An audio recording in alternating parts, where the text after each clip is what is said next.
Good morning दोस्तों। आप सभी का स्वागत है हमारे यूट्यूब चैनल अनुज रघुवंशी ऑनलाइन स्टडी पॉइंट्स पर। दोस्तों, आज हम बात करने वाले हैं भारतीय संविधान के अनुच्छेद के बारे में। वैसे तो भारतीय संविधान में 395 अनुच्छेद हैं, लेकिन उनमें से हम सभी को डिस्कस करने वाले नहीं हैं। जो जो एग्ज़ाम के पॉइंट ऑफ व्यू से इम्पोर्टेंट होने वाले हैं वही हम अपनी वीडियो में डिस्कस करेंगे दोस्तों। लेकिन आज हम इनको बीच बीच में 2-3 वीडियो में सभी को डिस्कस कर लेंगे। आज की वीडियो में हम लगभग 24 या 25 अनुच्छेद डिस्कस करने वाले हैं, और ये टॉपिक एग्ज़ाम के पॉइंट ऑफ व्यू से बहुत ही ज़्यादा इंपॉर्टेंट है। कोई ना कोई अनुच्छेद कहीं ना कहीं से पूछ ही लिया जाता है एग्ज़ाम में। जैसे पूछ लेता है एग्ज़ाम में, मोस्टली पूछता है कि समता का अधिकार किस अनुच्छेद में है, मौलिक अधिकार किस अनुच्छेद में है, ये पूछ लेता है। ठीक है, इस टाइप के क्वेश्चंस, नागरिकता का अधिकार किस अनुच्छेद में है, ये सब पूछ लिया जाता है। तो वीडियो बहुत ही ज़्यादा इंपॉर्टेंट होने वाली है, आप अंत तक बने रहें। तो जिन लोगों ने हमारा चैनल अभी तक सब्सक्राइब नहीं किया वो चैनल को सब्सक्राइब कर लें, और वीडियो को लाइक एंड शेयर करना ना भूलें, और बेल आइकन को दबाना ना भूलें ताकि नई वीडियो का नोटिफिकेशन आपको सबसे पहले मिलता रहे। चलिए दोस्तों, शुरू करते हैं। भारतीय संविधान के अनुच्छेद। सबसे पहले तो हम देख लेते हैं कि भारतीय संविधान में कितने अनुच्छेद हैं। 395 अनुच्छेद हैं। भारतीय संविधान में कितने अनुच्छेद हैं ये आप नोट डाउन कर लेना। कितने अनुच्छेद हैं? 395 अनुच्छेद हैं। साथ ही भारतीय संविधान में 395 अनुच्छेद हैं, 22 भाग हैं। कितने भाग हैं? 22 भाग हैं।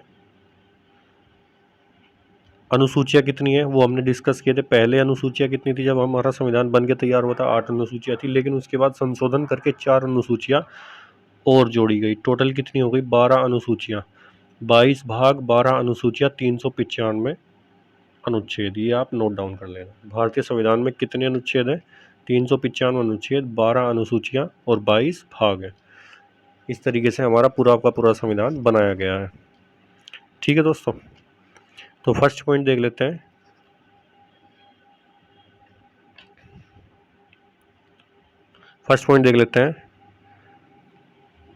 भाग 1। पहले भाग में 22 भाग हैं। पहले भाग में क्या दिया गया है? किस अनुच्छेद से किस अनुच्छेद तक है पहला भाग? अनुच्छेद 1 से 4 तक पहला भाग है। कहाँ तक है? 1 से 4 तक पहला भाग है। इसमें क्या दिया गया? संघ और उसके राज्य क्षेत्र। संघ और उसके राज्य क्षेत्र के बारे में वर्णन किया गया है भाग 1 में, अनुच्छेद 1 से 4 तक। दूसरा देख लेते हैं। दूसरा पॉइंट क्या है? भाग 2 में क्या दिया गया? अनुच्छेद 5 से 11 तक। भाग 2 में क्या है? अगर एग्जामिनर पूछ ले कि भाग 2 में किस चीज़ का वर्णन मिलता है, किस चीज़ का मिलता है भाग 2 में? ये सिंपल है, नागरिकता का वर्णन मिलता है भाग 2 में। ऑप्शन में दे देगा नागरिकता का, मूल अधिकार का, मौलिक कर्तव्यों का। किस चीज़ का वर्णन मिलता है? नागरिकता का। और वो किस अनुच्छेद तक है? 5 से 11 तक। अनुच्छेद 5 से 11 तक नागरिकता का वर्णन मिलता है संविधान में। और वो किस भाग में है? भाग 2 में। ये भी आपको याद रखना है। भाग 3 में नेक्स्ट पॉइंट देख लेते हैं। भाग 3 कहाँ से कहाँ तक है भारतीय संविधान का? भाग 3 अनुच्छेद 12 से 35 तक दिया गया है, जिसमें मौलिक अधिकारों का वर्णन किया गया है। जिसमें आम आदमी के मौलिक अधिकारों का वर्णन किया गया है भाग 3 में। ठीक है दोस्तों, और अनुच्छेद 12 से 35 तक है भाग।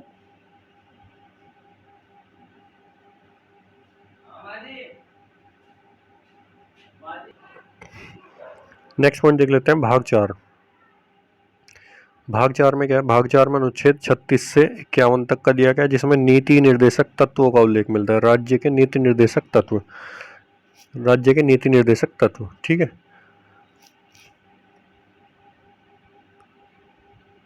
राज्य के नीति निर्देशक तत्वों का उल्लेख कहाँ मिलता है? भाग 4 में, अनुच्छेद 36 से 51 में। अनुच्छेद 36 से 51 में क्या मिलता है? राज्य के नीति निर्देशक तत्व। ये पॉइंट आप याद रख लेना। नेक्स्ट देख लेते हैं। भाग 4 का कै। 4 का ए पार्ट या कै बोल सकते हैं हिंदी में। 4 के कै में क्या है? अनुच्छेद 52 से 78 तक, जिसमें मौलिक कर्तव्यों का वर्णन मिलता है। मौलिक कर्तव्य, राष्ट्रपति, उपराष्ट्रपति और मंत्री परिषद का उल्लेख मिलता है। तो वो कहाँ मिलता है? भाग 4 के कै में। भाग 4 के कै में अनुच्छेद 52 से 78 तक। अनुच्छेद 52 से 78 तक। 52 से 78 तक। अब हम देख लेते हैं अनुच्छेद के बारे में। प्रथम अनुच्छेद, ये जो साइड में नंबरिंग दिए हुए हैं ये अनुच्छेद है। पहला अनुच्छेद, दूसरा, तीसरा, चौथा, पांचवा, छठा इस पर के दिए गए हैं। तो पहला अनुच्छेद देख लेते हैं। प्रथम अनुच्छेद में क्या दिया गया है? प्रथम अनुच्छेद में संघ का नाम और राज्य क्षेत्र, संघ का नाम और राज्य के क्षेत्र के बारे में, ठीक है, उसके क्षेत्र के बारे में दिया गया है किस अनुच्छेद में? प्रथम अनुच्छेद में। दूसरे अनुच्छेद में क्या है? नए राज्यों का प्रवेश या स्थापना। अगर हमें नए राज्यों की स्थापना करनी है तो वो किसके द्वारा करी जाएगी? दूसरे अनुच्छेद, अनुच्छेद 2 में दिया गया है कि किस प्रकार से नए राज्यों की स्थापना करनी है। और नए राज्यों का प्रवेश मतलब, नए राज्यों के प्रवेश से क्या मतलब है? बाहर से कोई अपनी सीमा, अपने देश की सीमा से अलग से बाहर से कोई राज्य अगर हमें अपने देश में जोड़ना है तो उसको नए राज्य, उस राज्य का प्रवेश भारत की सीमा के अंदर किस प्रकार से होगा, इस चीज़ का प्रावधान किस में दिया गया? अनुच्छेद 2 में, भाग 1 के अनुच्छेद 2 में दिया गया। ठीक है दोस्तों, भाग 1 के अनुच्छेद 3 को देख लेते हैं। नए राज्यों का निर्माण और वर्तमान राज्यों के क्षेत्रों की सीमाओं या नामों में परिवर्तन। इन दोनों पॉइंट्स में आप ध्यान रखना। भाग 1 के अनुच्छेद 3 में दिया गया कि नए राज्यों का निर्माण, जैसे हम अभी सन 2000 के आसपास, 2000 में, सन 2000 में उत्तर प्रदेश का विघटन हुआ था। उत्तर प्रदेश का विघटन होकर के उत्तर प्रदेश और उत्तराखंड अलग अलग हो गए थे, 2 राज्य। ठीक है, तो इस प्रकार से भारत के अंदर जो राज्य है उसमें से नए राज्यों का निर्माण करना, ठीक है, वो कहाँ, उसका वर्णन कहाँ मिलता है? अनुच्छेद 3 में। नए राज्यों का निर्माण और वर्तमान राज्यों के क्षेत्रों, सीमाओं या नामों में परिवर्तन। वर्तमान जो राज्य है उनके नाम बदलने हो या उनकी सीमाएं परिवर्तित करनी हो या उनके क्षेत्रों में परिवर्तन करना हो, वो कहाँ से मिलेगी? अनुच्छेद 3 में। नेक्स्ट पॉइंट देख लेते हैं। नेक्स्ट पॉइंट है चौथा अनुच्छेद कौन सा है? फोर्थ, पहली और चौथी अनुसूची का संशोधन। अनुसूचियाँ कितनी है? 12 अनुसूचियाँ हैं। तो पहली और चौथी अनुसूची का संशोधन किस में दिया गया? अनुच्छेद 4 में। ठीक है दोस्तों, अनुच्छेद 5 देख लेते हैं। संविधान के प्रारंभ पर नागरिकता। नागरिकता का प्रावधान किस में दिया गया? अनुच्छेद 5 में। तो जैसे मैंने आपको पहले बताया कि भाग 2 में नागरिकता का प्रावधान है, भाग 2 में नागरिकता का प्रावधान है जो 5 से 11 तक दिया गया है। अनुच्छेद 5 से 11 तक क्या है? नागरिकता, और वो भी भाग 2 में। तो अनुच्छेद 5 देख लेते हैं। 5 में नागरिकता का प्रावधान है, संविधान के प्रारंभ पर नागरिकता का। अनुच्छेद 6 में क्या दिया गया? पाकिस्तान से भारत को प्रव्रजन या माइग्रेशन करने वाले कुछ व्यक्तियों के लिए नागरिकता के अधिकार। जो पाकिस्तान से भारत आए हैं, जो माइग्रेट हुए हैं पाकिस्तान से भारत में, उनकी नागरिकता का प्रावधान दिया गया, उनकी नागरिकता के अधिकार दिए गए हैं। ठीक है दोस्तों, तो पाकिस्तान से भारत जो आए हैं उनके लिए नागरिकता का प्रावधान किस अनुच्छेद में दिया गया है? अनुच्छेद 6 में। अनुच्छेद 7 में क्या है? इसका उल्टा है जस्ट। पाकिस्तान को प्रव्रजन या माइग्रेशन मतलब भारत से जो पाकिस्तान गए हैं, भारत से पाकिस्तान जाने वाले व्यक्तियों या माइग्रेंट्स के लिए नागरिकता के अधिकार। ठीक है, जो भारत से पाकिस्तान गए हैं वो दिए गए हैं 7 में, और जो पाकिस्तान से भारत आए हैं वो दिए गए हैं संविधान 6 में। कि पाकिस्तान से जो भारत आए हैं उनकी नागरिकता के बारे में क्या क्या नियम कानून है वो कहाँ दिए गए हैं? अनुच्छेद 6 में। और जो पाकिस्तान गए हैं भारत से वो अनुच्छेद 7 में। ये आपको याद रखना है। नेक्स्ट पॉइंट देख लेते हैं। अनुच्छेद 8, भारत के बाहर रहने वाली भारतीय उद्भव के, भारत के बाहर रहने वाले भारतीय उद्भव के कुछ व्यक्तियों की नागरिकता का अधिकार। इसका मतलब क्या है? कि जो भारत में पैदा हुए हैं, जिनका जन्म भारत में हुआ लेकिन भारत के बाहर रह रहे हैं, तो उनकी नागरिकता का प्रावधान या उनके नागरिकता का अधिकार जो दिया गया है, उनके पास क्या क्या अधिकार है अपनी नागरिकता का, उनकी नागरिकता किस प्रकार से रह सकती है, इन सब के बारे में डिस्कशन किस में किया गया? क्या नियम कानून किस में दिया गया? अनुच्छेद 8 में। मतलब जो भारत में पैदा, तो जन्म तो भारत में हुआ है लेकिन वो भारत से बाहर रह रहे हैं, तो उनकी नागरिकता के बारे में जो प्रावधान दिया गया है वो अनुच्छेद 8 में दिया गया है। नेक्स्ट पॉइंट देख लेते हैं। अनुच्छेद 9, विदेशी राज्य की नागरिकता या शिक्षा से अर्जित करने वाले व्यक्तियों का नागरिकता न होना। इसको आप ठीक कर लेना। अनुच्छेद 9 में क्या दिया गया है, ये शिक्षा नहीं है, स्वेच्छा है, अपनी मर्जी से, मतलब स्वेच्छा,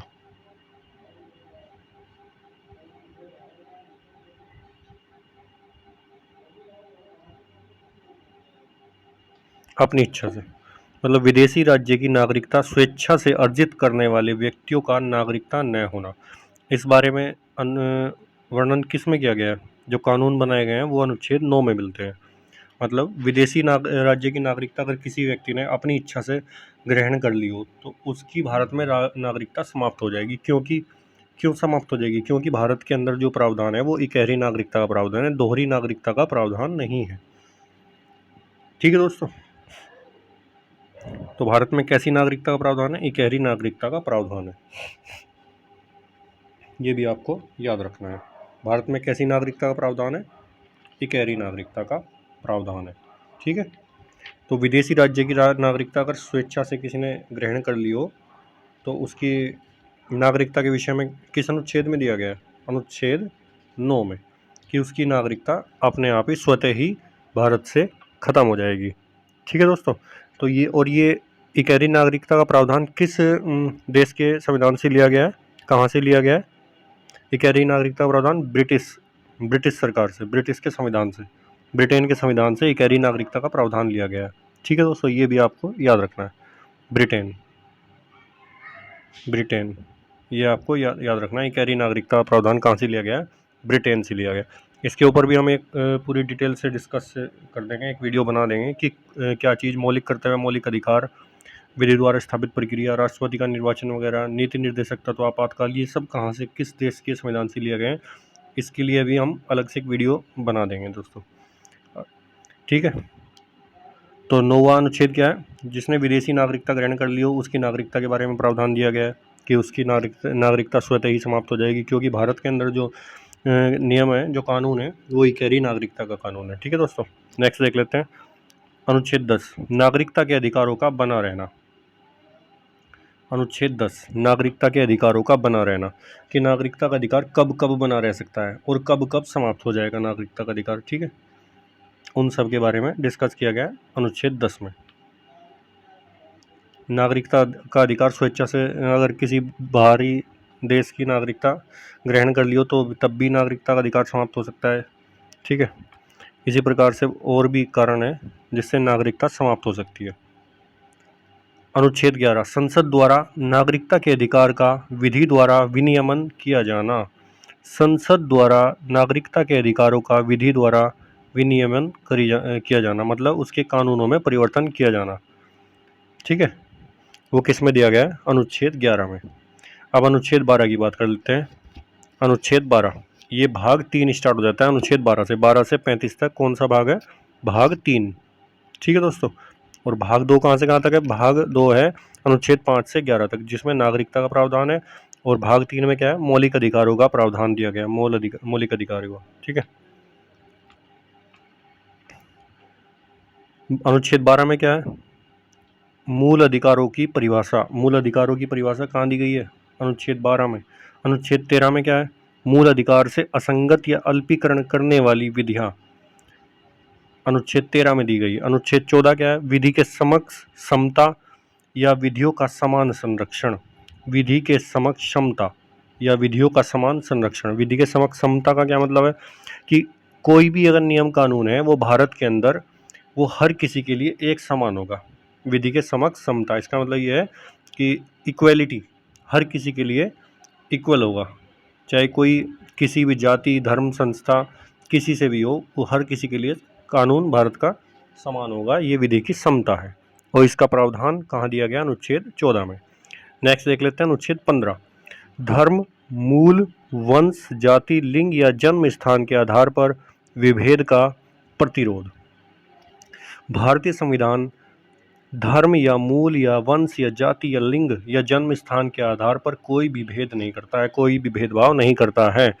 ये अनुच्छेद 15 में दिया गया है। ठीक है दोस्तों, हर किसी को समान अधिकार प्राप्त है, चाहे वो किसी भी धर्म का हो, किसी भी मूल, वंश, जाति, लिंग या किसी भी जन्म स्थान पर हो। ठीक है, उस सभी के लिए एक ही जैसे नियम कानून है। ये अनुच्छेद 15 में दिया गया। अनुच्छेद 16 में क्या है? लोक नियोजन में अवसर की समानता। दोस्तों, लोक नियोजन में अवसर की समानता का मतलब क्या हुआ? लोक नियोजन में अवसर की समानता मतलब अगर कोई सरकारी नौकरियां हैं उसमें हर किसी को अपना एक समान अधिकार दिया जाएगा।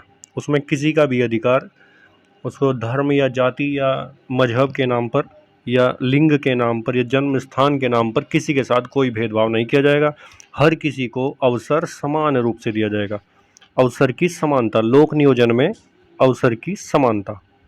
ठीक है, ये किसमें है? अनुच्छेद 16 में। अब अनुच्छेद 17 को देख लेते हैं। अस्पृश्यता का अंत। भारत के अंदर जब हमारा भारत आज़ाद हुआ था तब और उससे पहले भी छुआछूत का बहुत ज़्यादा प्रचलन था, लेकिन हमारा संविधान इस चीज़ की अनुमति नहीं देता है। अस्पृश्यता का अंत, इसके बारे में जो व्याख्यान किया गया वो अनुच्छेद 17 में किया गया है। भारतीय संविधान अस्पृश्यता का अंत का व्याख्यान किस में किया गया है? अनुच्छेद 17 में। ठीक है, छुआछूत का विरोध करता है भारतीय संविधान। ठीक है, नेक्स्ट देख लेते हैं अनुच्छेद 18। अनुच्छेद 18 में क्या दिया गया? अनुच्छेद 18 में उपाधियों का अंत। कोई भी उपाधि हम अपनी तरफ से कोई भी उपाधि किसी को नहीं दे सकते। उसमें राष्ट्रपति की स्वीकृति लेनी होगी हमें। अगर हमें किसी को उपाधि कोई देनी है तो उसमें क्या होगा?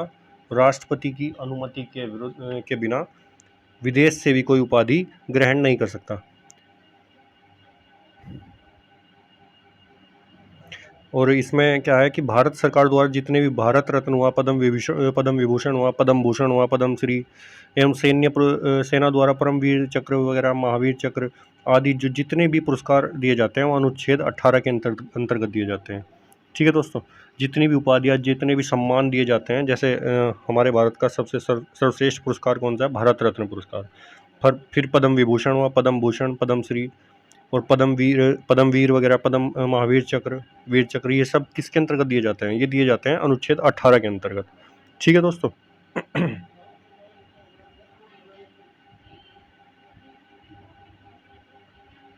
और ये मैंने पहले ही डिस्कस किया है कि भारत का कोई भी व्यक्ति राष्ट्रपति की अनुमति के बिना कोई भी उपाधि धारण नहीं कर सकता है। तो उपाधियों का सबका अंत कर दिया गया। वो किस में करते हैं? अनुच्छेद 18 में। और जितने भी सम्मान दिए जाते हैं भारत की सरकार के द्वारा वो अनुच्छेद 18 के अंतर्गत ही दिए जाते हैं। ठीक है, कि किसको कौन सा सम्मान देना है उन सब के बारे में जो नियम कानून बनाया गया है वो किस में है? अनुच्छेद 18 में। अनुच्छेद 18 उसकी व्याख्या करता है। अनुच्छेद 19। अनुच्छेद 19 के भी कुछ भाग हैं। अनुच्छेद 19 में क्या है? बोलने की स्वतंत्रता आदि विषयों के कुछ अधिकारों का संरक्षण, जिसे मूल अधिकार बोलते हैं। मूल अधिकार पहले भारत में कितने थे? 7 अधिकार थे मूलतः। भारतीय संविधान में 7 तरह के मौलिक अधिकारों का उल्लेख था। कितने प्रकार के मौलिक अधिकारों का उल्लेख था? 7 प्रकार के मौलिक अधिकारों का उल्लेख मिलता है। और मौलिक अधिकारों को किस देश के संविधान से लिया गया? वो लिया गया है अमेरिका के संविधान से। ये भी आप याद रख लीजिएगा, नोट डाउन कर लीजिएगा। कहाँ से लिया गया? अमेरिका के संविधान से। मौलिक अधिकारों को कहाँ लिया गया? अमेरिका के संविधान से।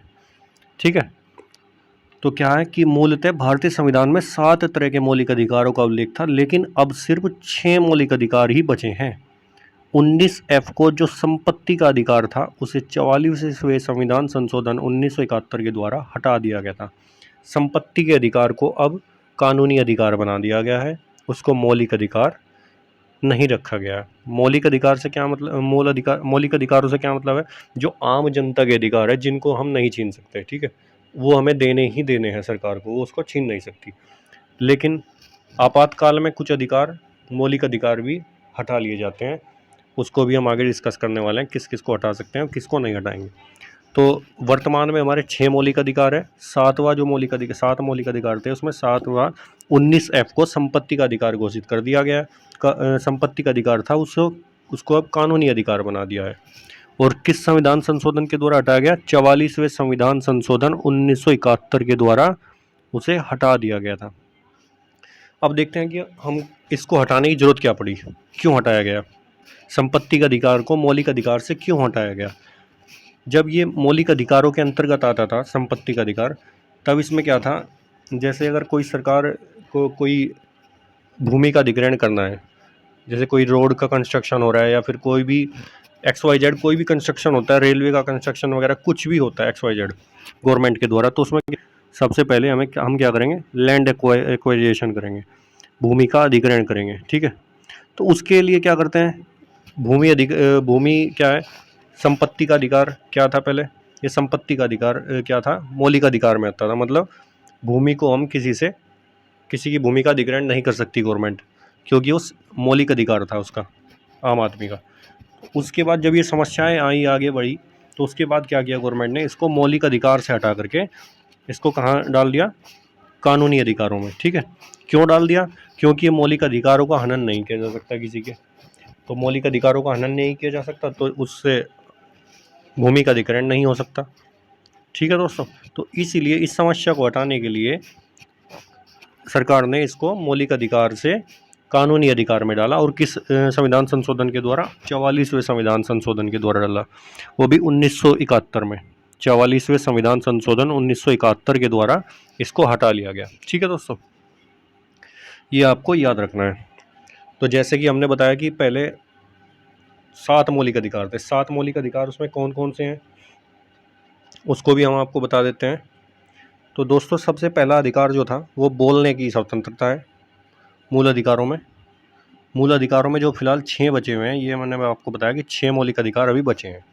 उसमें बोलने की स्वतंत्रता 1 नंबर, दूसरे नंबर पर शांतिपूर्ण बिना हथियारों के सम्मेलन और सभा की स्वतंत्रता। मतलब आप कहीं भी कोई भी सम्मेलन कर सकते हो शांतिपूर्ण तरीके से, उसमें आपको कोई भी कानूनी या नियम कानून का उल्लंघन नहीं करना होगा।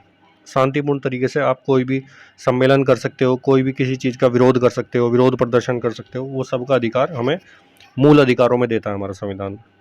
थर्ड क्या है, थर्ड देता है हमें संघ बनाने की स्वतंत्रता। हम कोई भी अपना एक यूनियन बना सकते हैं, इसकी स्वतंत्रता भी भारत सरकार या हमारा संविधान हमें देता है। ये हमारा मौलिक अधिकार है दोस्तों। नेक्स्ट देख लेते हैं, चौथा क्या है, देश के किसी भी क्षेत्र में हम आ जा सकते हैं, आने या जाने की स्वतंत्रता है। देश में कहीं भी हमें कोई जाने आने का कोई भी टैक्स नहीं देना है, किसी भी राज्य में जा सकते हैं।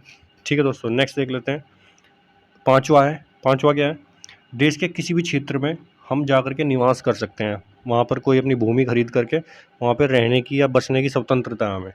और अब से पहले जब तक धारा 370 थी, उससे पहले जम्मू कश्मीर में ये लागू नहीं होता था। जम्मू कश्मीर में हम भूमि नहीं खरीद सकते थे, ज़मीन। ठीक है, वहाँ जा कर के रह तो सकते थे लेकिन भूमि नहीं खरीद सकते थे, लेकिन अब वो हटा दिया गया, 370 को हटा दिया गया है। ठीक है, तो उसके बाद जम्मू कश्मीर में भी हम जा कर के अपनी ज़मीन खरीद सकते हैं, वहाँ पर भी जा कर के रह सकते हैं। ठीक है, नेक्स्ट देख लेते हैं। नेक्स्ट अधिकार मैंने बताया कि संपत्ति को अधिकार को कानूनी अधिकार बना दिया है, 300A में रखा है इसको, अनुच्छेद 300A में। ठीक है, नेक्स्ट है, छठा क्या है, व्यापार या जीविका चलाने का अधिकार। व्यापार हम पूरे भारत में कहीं भी किसी भी स्थान पर जाकर के व्यापार कर सकते हैं। ठीक है, और हम अपनी जीविका चला सकते हैं, ये हमारा मौलिक अधिकार है। ये हमारा मौलिक अधिकार है, संविधान इसको हमसे छीन नहीं सकता। ये सिर्फ कब छीन सकता है, आपातकाल की स्थिति में। आपातकाल भी 3 तरह के होते हैं, वो हम अलग अलग डिस्कस करेंगे। ठीक है, नेक्स्ट देख लेते हैं, अनुच्छेद 20 में क्या है, अपराधों के लिए दोष सिद्ध करने के संबंध में संरक्षण। अपराधों के लिए दोष सिद्ध करने के संबंध में संरक्षण। अगर हम किसी अपराधी को पकड़ते हैं तो उसके पास भी अपने संरक्षण के लिए 3 नियम है उसके पास। पहला है कि एक व्यक्ति को एक अपराध के लिए एक ही बार सज़ा मिलेगी। ठीक है, अगर किसी अपराधी ने कोई अपराध किया है तो उसको उस अपराध के लिए एक ही बार सज़ा मिलेगी, उसको 2 या 3 बार कोई कोर्ट सज़ा नहीं दे सकता। दूसरा नियम क्या है, अपराध करने के समय जो भी कानून होगा उसी के तहत उसको सज़ा दी जाएगी। ऐसा नहीं है कि 10 साल के बाद सज़ा दी जा रही है, अगर कानून बदल गया तो उसके तहत दी नहीं। जिस समय उसने अपराध किया है उसी के समय जो कानून था उसी के तहत उसको सज़ा दी जाएगी, ये उसका दूसरा नियम है। ठीक है, तीसरा क्या है कि किसी भी व्यक्ति को अपने विरुद्ध गवाही देने के लिए आप जोर ज़बरदस्ती या बाध्य नहीं कर सकते हैं, ये भी उसका संरक्षण है। अपराधी के पास ये दोष सिद्ध करने के लिए संरक्षण है उसका अपने पास, उसका प्लस पॉइंट है। ठीक है, कि उसको आप गवाही देने के लिए, खुद के प्रति गवाही देने के लिए आप उसको बाध्य नहीं कर सकते, ये एक मौलिक अधिकार है। नेक्स्ट देख लेते हैं अनुच्छेद 21, प्राण और दैहिक स्वतंत्रता का संरक्षण। प्राण और दैहिक स्वतंत्रता का संरक्षण, इसका मतलब क्या है? जीवन जीने का अधिकार। जीवन जीने का अधिकार कोई भी तुमसे नहीं छीन सकता है। ये कहाँ आता है? ये मौलिक अधिकार में आता है। मौलिक अधिकार में आता है। हर किसी का मौलिक अधिकार है कि वो जिए। जीवन जीने का अधिकार मौलिक अधिकार के अंतर्गत आता है, और ये अधिकार किसी भी स्थिति में, चाहे कितना भी, कोई भी इमरजेंसी लग जाए, राष्ट्रीय आपातकाल लग जाए, वित्तीय आपातकाल लग जाए, किसी भी प्रकार की इमरजेंसी लग जाए, उसमें जीवन जीने के अधिकार को आपसे कोई छीन नहीं सकता। बाकी मौलिक अधिकारों को छीन सकते हैं, लेकिन इस अधिकार को कोई भी नहीं छीन सकता। अनुच्छेद 20 के अंतर्गत जो दिया गया अपराधों के लिए, 21 में जो दिया गया प्राण और दैहिक स्वतंत्रता का संरक्षण, इसको कोई नहीं छीन सकता। इसको आप याद रखना है कि ये एग्जाम में मोस्टली पूछ लिया जाता है कि आपातकाल की स्थिति में कौन से अनुच्छेद को नहीं हटाया जाता। किसको नहीं हटाया जाता? 21 को, अनुच्छेद 21 को। ठीक है, ये आपको याद रखना है। अनुच्छेद 20 और 21 को, 20 को भी और 21 को भी। ठीक है, अनुच्छेद 20 और 21 द्वारा दिया गया अधिकार निलंबित नहीं होता है आपातकाल की स्थिति में। ये आपको याद रखना है। इसी के साथ इसमें कुछ और आगे भी है। जीवन जीने के अधिकार के अंतर्गत मृत्यु का अधिकार शामिल नहीं है। आदमी जीवन जी तो सकता है, लेकिन मृत्यु का अधिकार नहीं है। उसे फांसी लगाने का अधिकार नहीं है, मर नहीं सकता हो। ये आपको याद रखना है। फांसी नहीं लगा सकता। फांसी लगाना एक कानूनी अपराध है। ठीक है, ये आपको याद रखना है। जी सकता है, लेकिन मृत्यु नहीं, मौत नहीं ले सकता।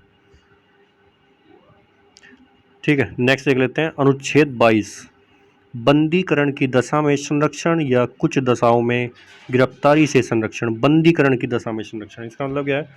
जब कोई व्यक्ति, कोई अपराधी गिरफ्तार होता है, उस समय अपने संरक्षण में वो क्या क्या कर सकता है, उसके लिए अनुच्छेद 22 में प्रावधान दिया गया है। या कुछ दशाओं में गिरफ्तारी से संरक्षण, गिरफ्तारी से किस प्रकार से बचा जा सकता है, तो उसके लिए क्या, अगर कोई व्यक्ति किसी अपराध या किसी भी प्रकार से गिरफ्तार कर लिया जाता है, तो उसके पास क्या क्या अधिकार है?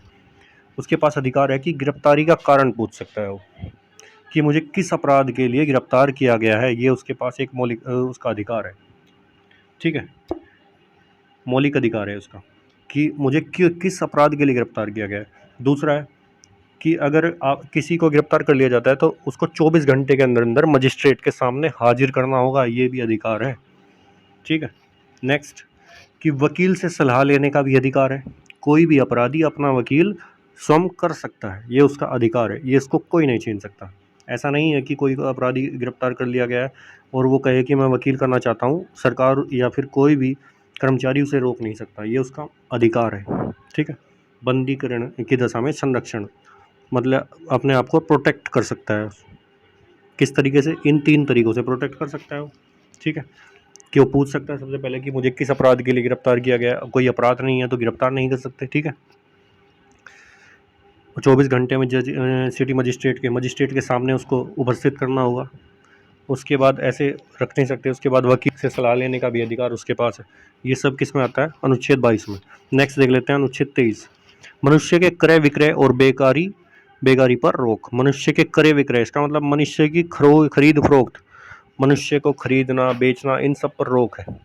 कोई भी मनुष्य कहीं भी लेकर जा करके बेचा नहीं जा सकता। ये एक कानूनी अपराध है। इसका उल्लेख किसमें मिलता है? अनुच्छेद 23 में। ठीक है, अनुच्छेद 24, कारखानों आदि में बालकों के नियोजन का प्रतिषेध। कारखानों में एक आयु का निर्धारण किया गया 18 वर्ष। 18 वर्ष से नीचे का कोई भी बच्चा कारखानों में कार्य नहीं कर सकता। ये एक कानूनी अपराध है। इसका उल्लेख कहाँ मिलता है? अनुच्छेद 22 में। ठीक है दोस्तों, ये हमने अनुच्छेद 1 से अनुच्छेद 24 तक को बहुत डीपली, बहुत अच्छे तरीके से पढ़ लिया है। इन सभी को आप 2-3 बार रिवाइज कर लीजिएगा, और ये एग्जाम के पॉइंट ऑफ व्यू से बहुत ज़्यादा इंपॉर्टेंट है। अनुच्छेद 1 से अनुच्छेद 50 तक तो इतने ज़्यादा इंपॉर्टेंट है, बहुत ज़्यादा। लेकिन अनुच्छेद 50 के बाद भी जो भी अनुच्छेद इंपॉर्टेंट है, वो भी सब हम अगली नेक्स्ट वीडियो में बहुत अच्छे से डिस्कस करने वाले हैं। आप निश्चिंत रहिए। तो हम कुछ पॉइंट्स देख लेते हैं इसके बाद नीचे। फर्स्ट पॉइंट है, जब देश में आपातकाल लागू होता है तो अनुच्छेद 20 और 21 द्वारा दिया गया अधिकार निलंबित नहीं होता है। मैंने आपको बताया कि जीवन जीने का अधिकार सबके पास है। अगर आप जीवन जीने का अधिकार उससे छीन नहीं सकते। अनुच्छेद 352, 356 में आपातकाल का वर्णन किया गया है, ठीक है। उसके आपातकाल के समय पर भी हम इसको नहीं छीन सकते। अनुच्छेद 20 और 21 को 14 से 18 तक समानता का अधिकार है। अनुच्छेद 14 से 18 तक क्या दिया गया है? अनुच्छेद 14 से 18 तक समानता का अधिकार है, समता, समानता का अधिकार है। ये एग्जाम में काफ़ी बार पूछ लिया गया है कि समानता का अधिकार किस अनुच्छेद में से किस अनुच्छेद तक है, बताइए किस से किस तक है। एग्जामिनर दे देगा 14 से 18 तक, या 1 से 10 तक, या फिर 30 से 35 तक। इस तरीके से कोई भी ऑप्शन दे देगा जो आपको पॉइंट लगाना है। 14 से 18 तक समानता का अधिकार है, ये बहुत मोस्ट इंपॉर्टेंट है।